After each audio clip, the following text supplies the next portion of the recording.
हर हर महादेव, जय भोलेनाथ। दोस्तों, लोग भगवान को प्रसन्न करने के लिए और मनोकामना की पूर्ति के लिए कई व्रत करते हैं। जैसे एकादशी, पूर्णिमा, सोमवार व्रत, शुक्रवार को वैभव लक्ष्मी माता का व्रत। ऐसे ही कई सारे व्रत हैं।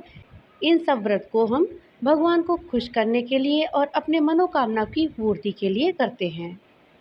इन सब व्रतों को करने के बाद इनका उद्यापन भी किया जाता है, अर्थात व्रत जब पूरा हो जाए तो उसके बाद उद्यापन करना आवश्यक होता है।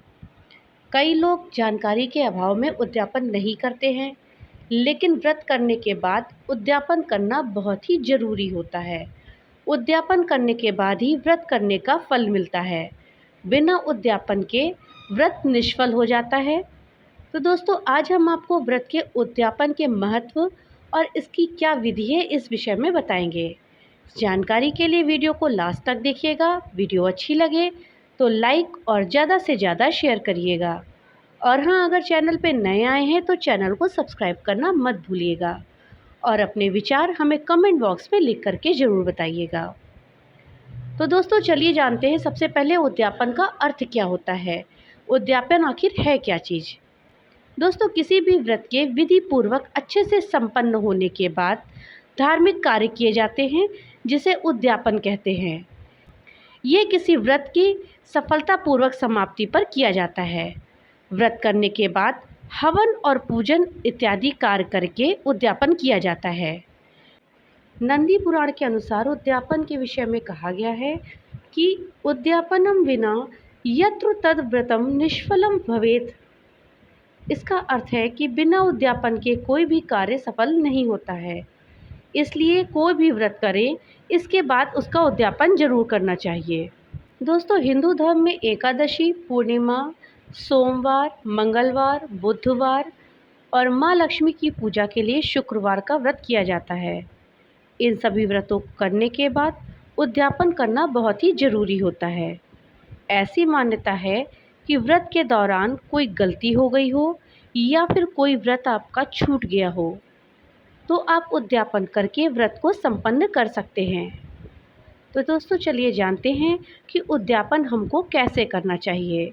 उद्यापन करने की क्या विधि है।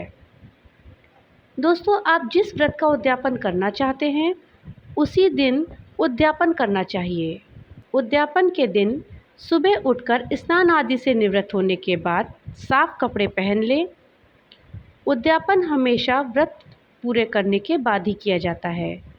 आपने जितने व्रत करने का संकल्प लिया था उसके पूरा होने के बाद ही उद्यापन करें। अगर आपने 11 व्रत का संकल्प लिया है तो 12वीं तिथि पर उद्यापन करें। उद्यापन हमेशा किसी ब्राह्मण या पुजारी से कराना चाहिए। इस दिन व्रत करने वाले के साथ ही पूरा परिवार साथ में बैठकर पूजा और हवन करें। सोमवार के व्रत का उद्यापन कर रहे हैं तो शिव जी की आराधना करें। गुरुवार का व्रत कर रहे हैं तो भगवान विष्णु की पूजा करें।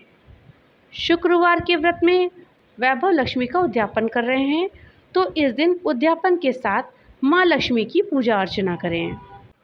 उद्यापन करने के पश्चात जिस भी ब्राह्मण से आप उद्यापन करवा रहे हैं उनको उचित दक्षिणा प्रदान करें। साथ ही अपने सामर्थ्य के अनुसार उचित वस्त्र, अन्न तथा फल फूल इत्यादि का दान करें। साथ ही ब्राह्मणों को भोजन करवाएं।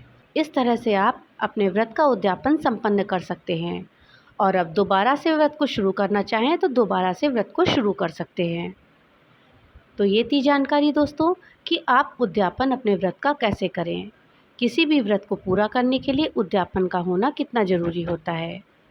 भगवान भोलेनाथ की कृपा आप सब पर बनी रहे। तो मिलते हैं अगली नई वीडियो के साथ। तब तक के लिए राधे राधे।